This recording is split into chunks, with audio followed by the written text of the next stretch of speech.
Good morning student. अपना ये चल रहा था राम कृपा तुलसी सुलभ गंग सुसंग समान, जो जल परे जो जन मिले कीजिए आप समान।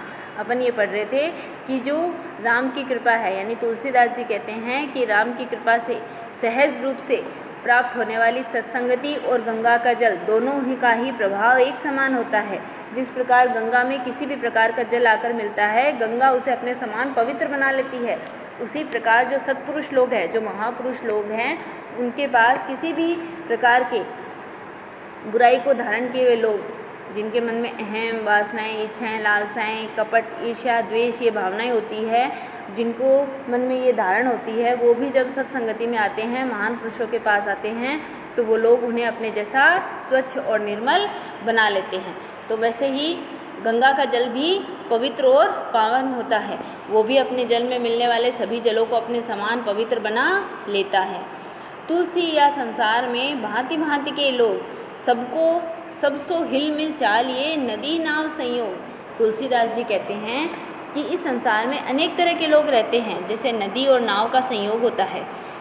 तुलसी या संसार में भांति भांति के लोग, तुलसीदास जी कहते हैं कि इस संसार में भांति भांति के लोग रहते हैं।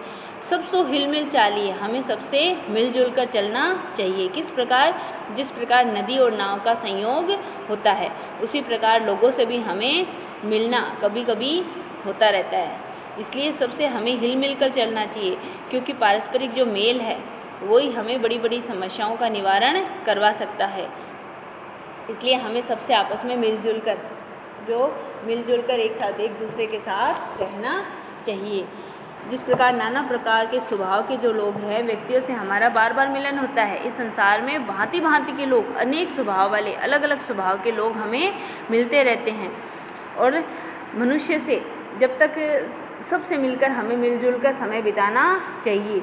हठ या अहंकार, किसी से विरोधी व्यवहार नहीं करना चाहिए, क्योंकि मानव जीवन में जिस प्रकार नदी पार करते समय नाव में एक साथ बैठे सभी व्यक्तियों का एक साथ ही बैठना उनको पड़ता है, वैसे ही हमें भी इस जीवन रूपी नाव में बहुत से व्यक्तियों का सामना आमने सामने होता है, लेकिन हम सबसे एक दूसरे से मिलकर ही अच्छा व्यवहार करके ही चलना चाहिए।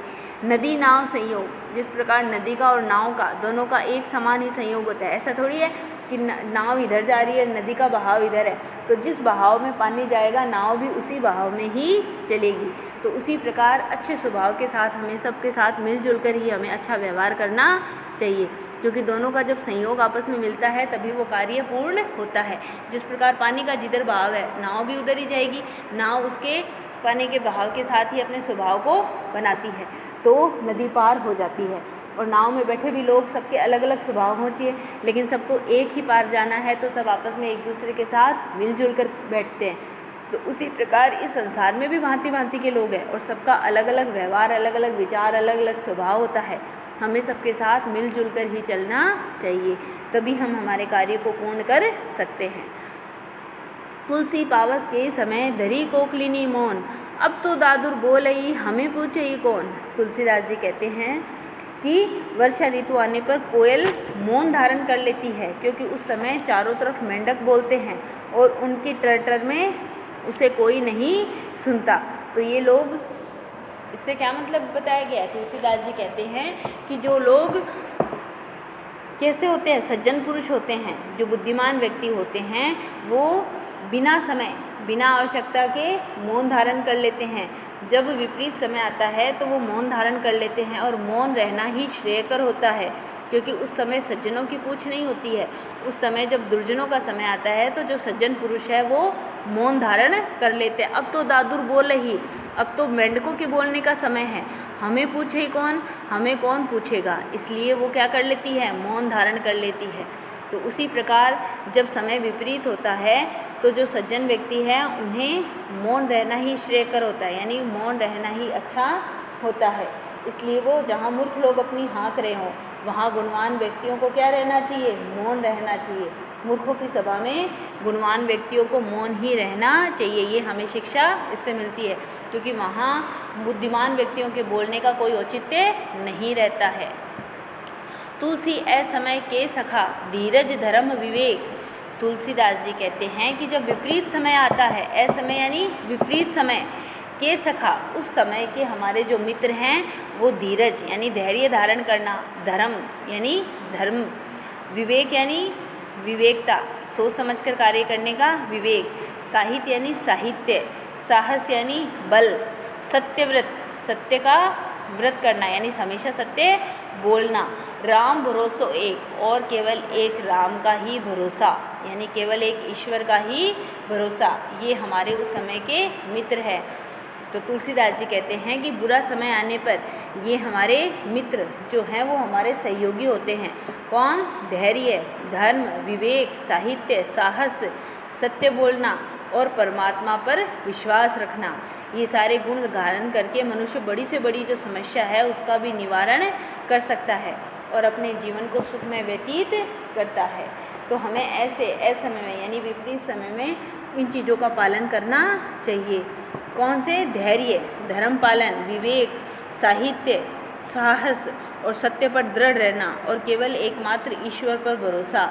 ये वे गुण हैं जो संकट के समय मनुष्य का साथ देते हैं और इनके बल पर व्यक्ति बड़े से बड़े संकट से पार हो जाता है। तो ये हमारा चैप्टर था। एक चैप्टर के हमारे 3 पार्ट है, मैंने आपको बताया। पहला है कबीरदास जी, दूसरा तुलसीदास और तीसरा है कृपाराम खेड़िया। एक साथ तो आपको तीनों समझ में नहीं आएंगे, 2 मैंने आपको पढ़ा दिए हैं, कबीरदास जी और तुलसीदास जी। तो आप इन पद्यों का व्याख्या करेंगे, आप इनको पढ़कर देखेंगे, आपको जो समझ में नहीं आएगा आप मुझसे पूछ लेंगे। नोटबुक में आपको व्याख्या करनी है और पहले शुरू में प्रसंग देना है। प्रसंग में आप दोगे कि उपयुक्त पद्य प्रस्तुत दोहा हमारी पाठ्य पुस्तक जो है सृजन, उसके कबीरदास या तुलसीदास जी का है, उन रचित दोहों से लिया गया है और इस दोहों में किसके बारे में क्या बताया गया है वो आप इसमें एक संदर्भ की लाइन भी देंगे।